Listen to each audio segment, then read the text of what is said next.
Hello dear fans. How life was organized in the Slavic tribe. In the first millennium of our era, Eastern Slavs lived on the territory of modern Eastern Europe. Their descendants are the Russian, Ukrainian and Belarusian peoples.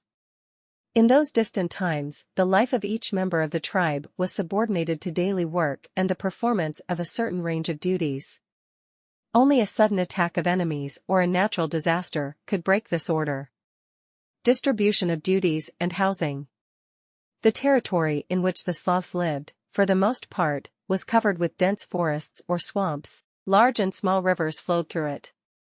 Wild boars, bears, roe deer were found in the forests. It is not surprising that the main sources of food for people were wild animals and fish. The male part of the tribe was usually engaged in hunting, fishing, or the extraction of honey from wild bees. Women's responsibilities included cooking, spinning and weaving, sewing clothes, and growing a vegetable garden. In addition, the women collected medicinal herbs from which they prepared various medicines. All the accumulated knowledge and experience in the Slavic tribe was passed on from father to son or from mother to daughter, thus maintaining a stable connection between generations. Ancient people were also engaged in agriculture. To do this, they had to first cut down the forest.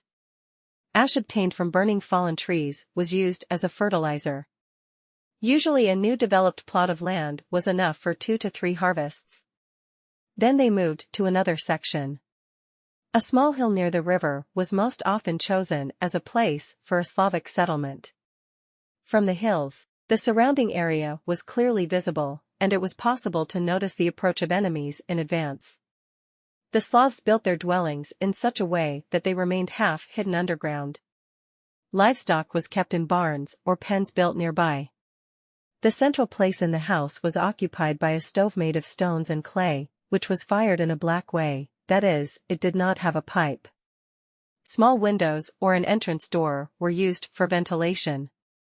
For this reason, in the cold season, the Slavs had to keep the windows open, and in order to somehow keep the warmth in the house, they were covered with branches, straw or boards.